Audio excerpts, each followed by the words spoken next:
Hey everybody, James Abercrombie. We've got my good pal Heath with me. Heath, you're over at TraitWare, yeah? I am over at TraitWare. So what do you do at TraitWare exactly? Well, they were not smart enough to let me be in charge, or at least they call me the chief evangelist of what we're doing. Okay. So yeah, I kind of set the vision and identify where we think we should be going to market and finding the right strategic partnerships like working with Acronis. Awesome.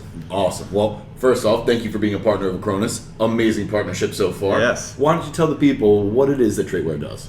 Yeah, so TraitWare provides real passwordless multi-factor authentication and single sign-on to all of your web cloud apps as well as Windows endpoints. Okay. Now, why is that necessary? Why is that necessary? Well, there's lots of reasons it's necessary, but the main reason is because passwords suck. Yes. And that, we actually started the company out of our own frustrations with passwords and the associated risks of those. And there's just lots of, you can't open news any day of the week now and not understand why moving to strong phishing-resistant MFA is important today. The phishing resistance is, I think, what sold me on the whole thing. You know, you can't steal a password if it doesn't exist, right? Correct. That's amazing. I was talking to Channel E2E earlier today. I was doing an interview, and I explained to them that I don't use a password manager because I don't really trust them. And I think that the way that you guys handle it, I trust the way that you guys handle it. I think that's the way to do it. And honestly, people take note. This is the way. So when we met in San Francisco at RSA, you pulled out your laptop and you showed me some really cool stuff. Why don't you tell the people a little bit what you showed me? Yeah, so basically we've developed an app-based authenticator, which is fairly common in the space today. You've got lots of different app-based authenticators out there, but we built ours from the ground up to think about how do we use technology and modern innovation to provide a way for the user to not have to do the actions or to do the factors themselves. Have the technology do it. We have ways to then leverage whether it's native biometrics on a mobile device. One of our patented processes, or the way that we do it uniquely is, and the reason the company's called TraitWare is you have unique trait characteristics. I do. The way that you interact with your mobile device in different everyday life is way different than the way that I interact with mine, right? And so we can look at those things and identify you using, for layman's terms, behavioral biometrics, and create a very unique representation of who you are without you having to enter anything. The technology generates that for us. That's a bit scary. Well, it is and it isn't. If when done properly, right, and done in a way that actually gives you, the user, control over that, okay, possession over that, right? So a lot of people, when biometrics first came out on mobile phones, were like, well, I'm not registering my biometric on that phone. I don't trust it, right? And they have this impression or this thought process, because we've all been doing passwords since we were born, right? That they think, well, if someone steals my face, I can't change my face. I can change my password, right? Like that's a common thing that people have a concern about. However, what you don't actually realize is that when you register your biometrics on a mobile device, you're not actually registering your face or your fingerprint. You're registering a mathematical representation of that, right? Okay. So when you scan your face or your fingerprint or whatever it is, it's generating a unique mathematical representation of that template. Okay. You, as the user using a mobile device, and where this is different for what TraitWare does versus what some companies will do if they're using biometrics, let's say even a palm scanner, right? That is on site, is that with TraitWare, the user stays in possession of their mobile device, their phone. If you delete that registration, you're erasing the math. And you can rescan it and generate new math, which means you can reset the password, right? The representation of that. You're resetting the math of your biometric representation of you the moment you delete it. So as long as you're in control or possession of that and you have the option to delete it and change it, then it never leaves. And here's the other thing that's really important to understand. There are Android devices that we have a list of that we can recommend. But if you purchase an Android device, you should look for ones that use what they call a TPM, which is a trusted platform module inside the Android device. On an iOS device, they use the word secure enclave. That math is generated uniquely in either the TPM or the secure enclave, depending on which brand of mobile device you choose to use. And it never leaves that secure enclave. Okay. And the math that's in that secure enclave is baked in at the chip level. So even Apple doesn't know it, and the manufacturer of the trusted Android devices won't know it. Now I say trusted because Android is open source. Yep. Anyone can build one. So you want to buy one from a reputable manufacturer, Samsung, someone else that has a good history and can be trusted. There's lots of ways to verify that. That's not our job, right? But if that's stored in there and it never leaves it. So in our process, all we do is reference that math equation. We don't know it. We can't see it. We can't extract it. We can't do any of those things.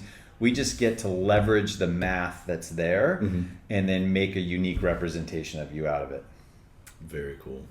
Now, I know that this is it's something that could be applied to multiple different applications, right?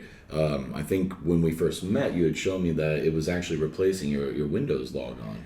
It does. So we can sign into a Windows endpoint, whether that's a physical end user client, a server, or an Azure VDI, or we have customers that are running us in front of their VMware environments. Over the last few years, coming out of the pandemic, and unique use cases that didn't have to solve these problems before. Financial institutions, so credit unions, etc., had to figure out who they prior to the pandemic always functioned on-prem, right, inside of their perimeter.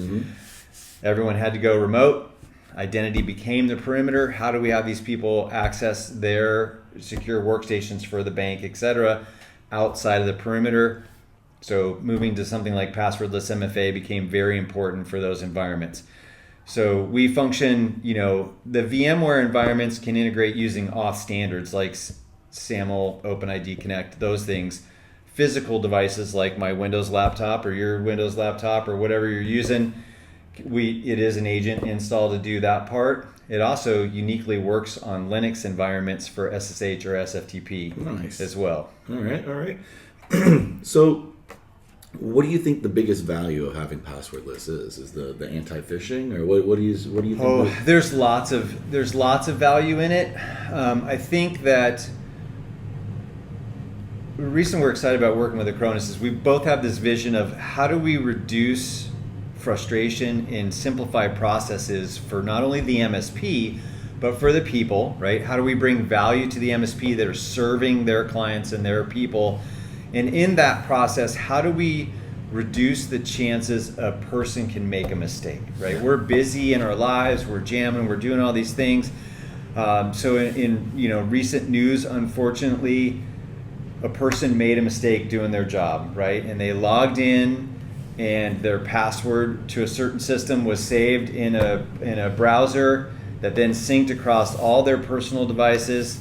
That password became compromised because it was auto-saved in the browser for convenience. Yep. So a very prime example of moving to passwordless is that we can give you the convenience of a simple two-touch login and increase the level of security of your access control and meet all of the frameworks from whether it's NIST or CMMC or your CIS controls, and map to those where you need to meet those requirements for either a cyber insurance application or a state or federal mandate like the FTC safeguards rule, or you just need to be able to check the box for MFA because of a supply chain mandate, and all of those are coming. But the simple question is, passwordless allows the user to reduce the frustration of ever having to remember or change a password or meet a password policy. Yeah. The technology does it for them, and so it also reduces the chance that they can make a mistake of either sharing, so a password is a secret, supposed to be a secret, right? The risk or vulnerability of that secret is that it's shareable. Yep. If we move you to a transparent or unknown secret, it becomes very difficult for you to share it inadvertently or even on purpose, right? So we know that there are people being bribed to give their credentials out. Well, big organizations definitely have people who want some money. Yes. And so, if we can remove the barrier of having something that they can share without having to have collusion of doing it themselves. That even reduces the social engineering aspect. This is just pure.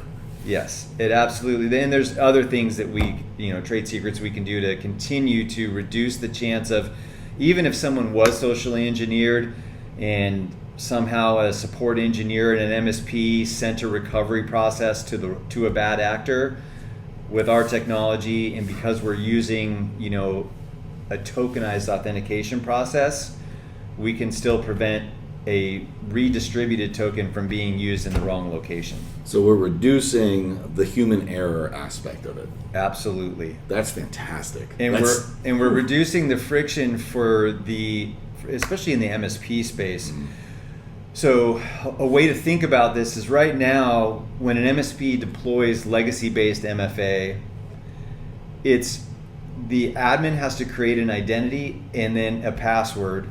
Then they have to enforce an MFA policy after the fact and herd the cats of the people to go register their MFA token after the fact. Okay. Whether that's a hardware-based token like a YubiKey or Google Titan Key, or an app-based authenticator like Microsoft Authenticator Duo, or even Okta's authenticator app, it's after the fact.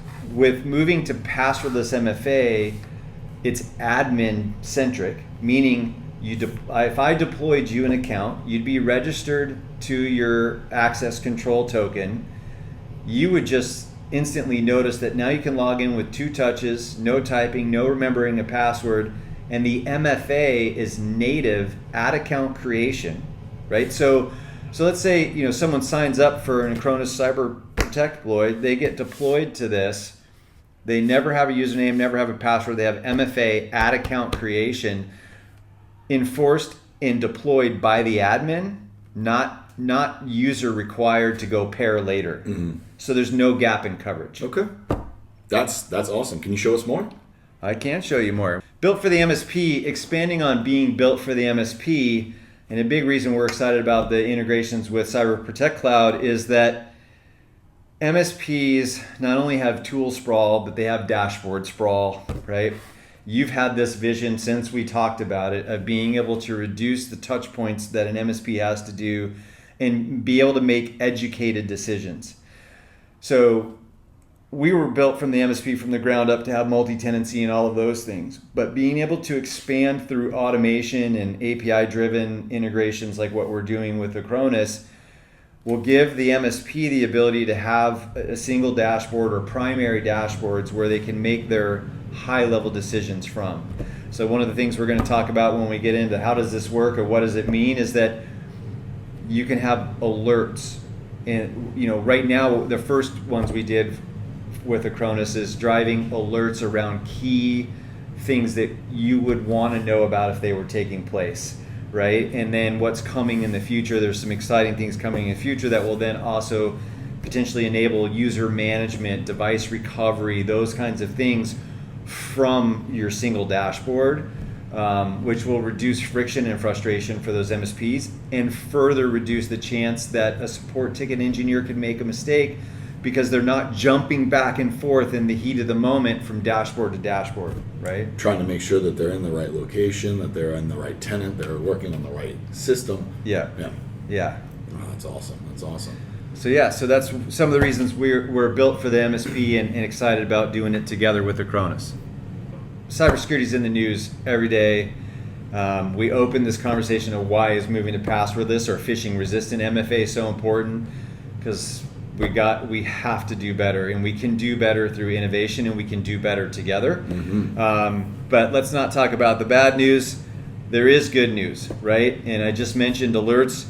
So who got what right? So in the last month, Okta, MGM, Caesars, all these guys had some problems. These three companies are just examples. There are other companies that got it right, but part of the reason that they got it right is because they had other things in place to know something was amiss when something was wrong, right? So they got reports or alerts driven to a dashboard that were focused and filtered so they don't have alert fatigue, all of those kinds of things. And they were able to address the problem and reduce the blast radius and minimize it really before it was impactful. So, huge kudos to Cloudflare, Beyond Trust, 1Password, those guys and their security teams did it right because of things like what we're doing with Acronis, where we can drive an alert that, hey, this event is taking place. You need to make an evaluation of does it require action or not. They don't always require action, but you need the right information to make educated decisions. And so these guys got it right recently. Good job, guys.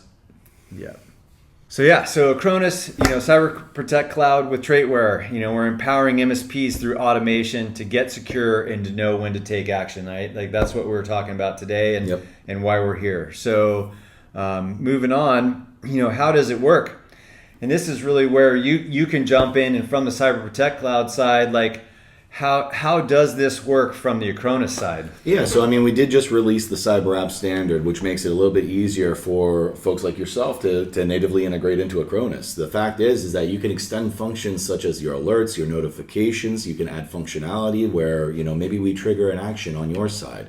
The fact is that it's a nice UI builder approach. You see what you get type approach. And instead of taking the full API approach, it's a UI approach. The UI approach, in my mind, and after you listen to this, you tell me what you think.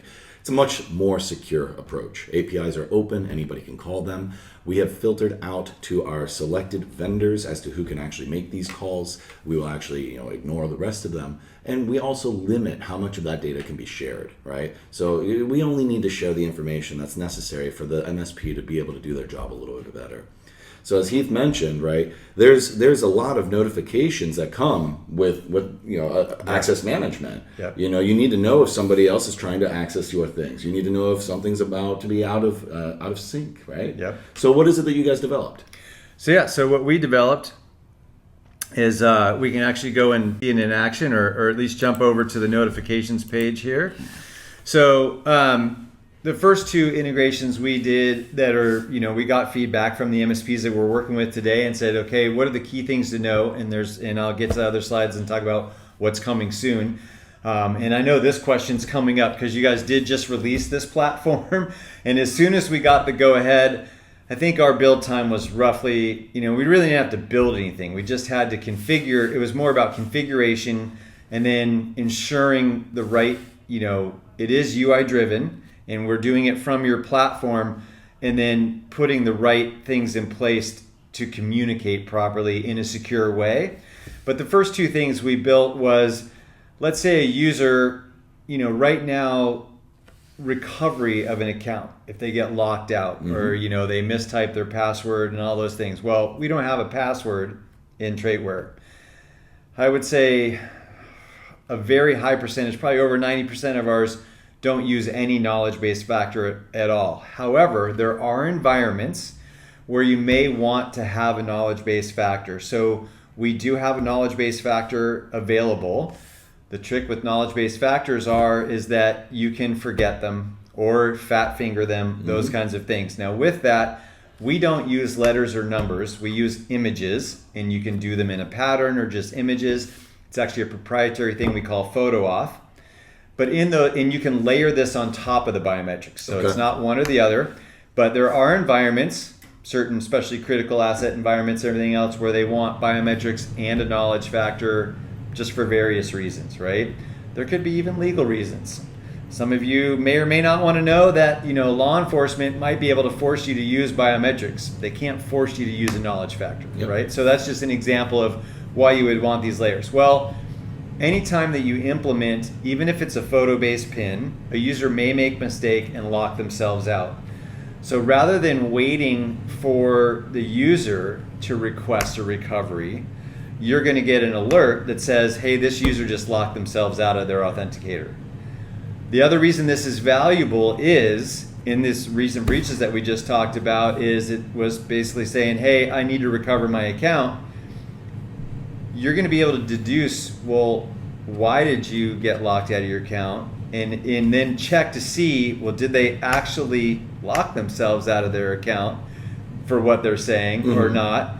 And you'll have an alert to that saying this device was actually locked and they need to be reset, right? So that's really good information to make a high-level educated decision around that. So that's one of the first alerts we've built. One of the other ones we built, and this is pretty unique to what we're doing currently, is we have the ability, because we're using a mobile device as a authenticator token, we can actually leverage the GPS-based coordinates of that mobile device and create a GPS-based boundary to allow or disallow an authentication request. I meant to mention that earlier, the fact Yeah. that you have geofencing. So, and it's not IP-based, Okay. right? It's actually based on the GPS coordinates of your mobile device, right? Okay. So, as an example, in one of the alerts, if you're looking at this screen, you'll see max login attempts, person got locked out. You'll also see an alert that says outside geofence. The reason we like that one is if someone did socially engineer, and I mentioned this earlier in the conversation, to say, hey, whether it's with AI or some, deep fakes these days, replicated James, impersonated James, and a support engineer sent a recovery process to a bad actor to take over your account, right? Which is what just happened in the recent breaches. Yes. Is they socially engineered a support tech, recovered a bad actor to the real credentials, okay? Well, with this GPS-based location services turned on and enabled, the bad actor would then have to be on site to use the token that they just stole, which means they either need to be physically on site at whatever map you've drawn, and this can be very narrow, right, because it's GPS coordinates, within 10 feet, Yep. right? Or you can make it broad, right? As narrow or broad as you want to make it. But let's say, so by default, we default it to the US. Well, at least the bad actor is willing to be here and be prosecuted in the US, right? Totally. So they'd be in reach. So the reason one of the first alerts we drove to the Acronis platform is, so let's say you get that alert, and let's say it's for an admin that really knows their job. You would then be able to think, do we have a problem here? Was there account takeover?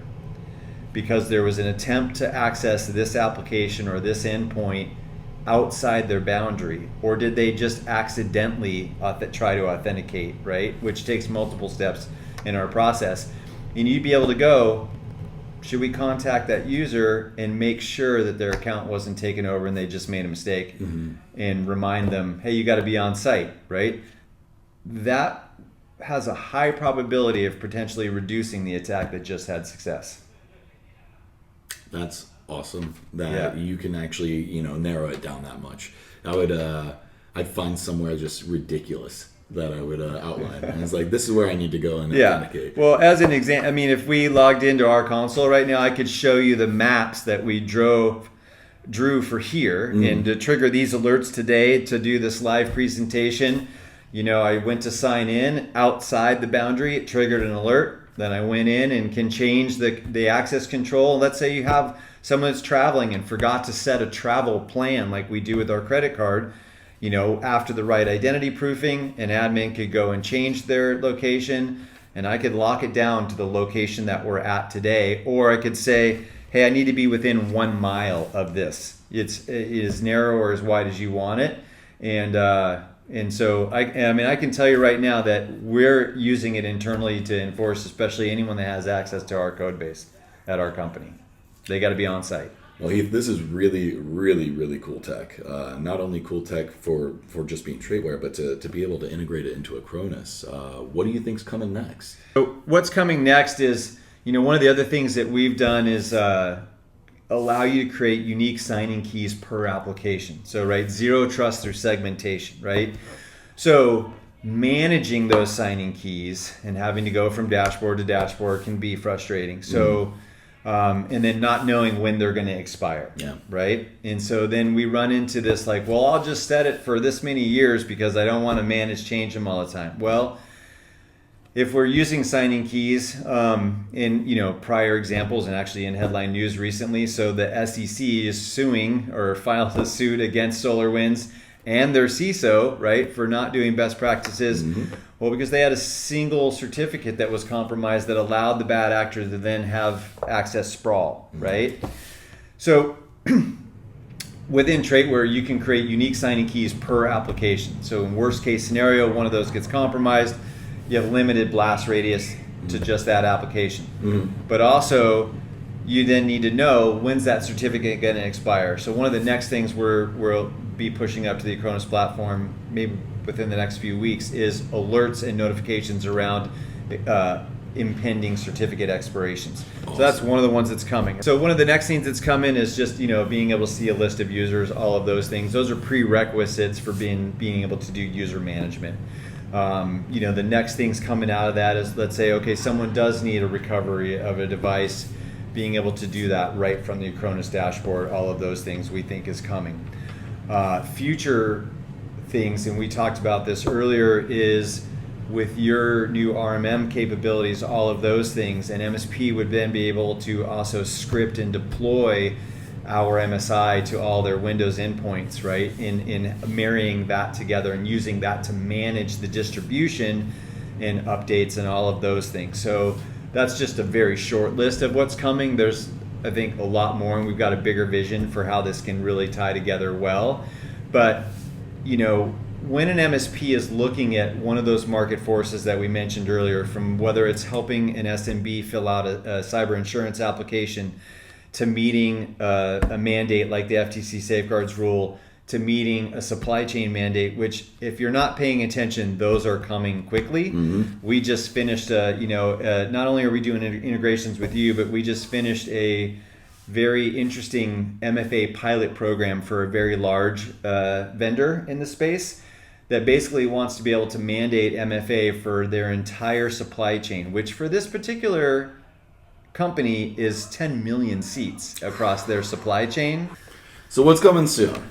So what's coming soon is, all these different types of integrations, the ability to distribute our MSIs for our Windows endpoints, etc. All of these different things. But why it's really valuable, again, in partnerships like this for the MSPs is to continue to bring the value that allows them to be able to scale quickly, drive revenue and efficiency, and really serve their clients for what they need today. Now, I know you said it was a pretty once we actually started the motion, right? Yes. I know we've been talking about this for a little while, but once we actually started the motion, I know you said it was a pretty quick integration. How was working with the Acronis team? Oh, it's been great so far. I'm not saying me, I'm saying other people. Yeah. No, I mean, from our engineers that are working with the Acronis team, obviously we're a small agile team, and sometimes it can be intimidating or trying to work with someone as big as Acronis. But the actual point of contacts, the relationships have been great at communicating, right? Everything's based on how do you communicate and how do you work together so that when we're trying to solve things, actually get them solved and move forward, right? Which I think the evidence speaks for itself. 100%. We have something working, right? This isn't a concept. It's not a discussion. Like once you guys released it and said, okay, it's live, go push something. This is in production. Not in a test environment. It's in, it can be deployed today. I remember talking about it like a week or two ago and wondering if we would have it ready for IT Nation. And I'm glad that it's all ready to go. Yeah. And I'm super thrilled, not only for the release, but for the next phases. Really. Yes, absolutely. Excited for the next phases. Awesome. And being able to educate the MSPs further together on why all this matters for them together. Totally. Well, Heath, thank you so much for taking the time to sit down with me and telling everybody a little bit more about TraitWare and how we're making the channel a little more secure. Awesome. Well, Thanks thanks for so much. having me. Yes.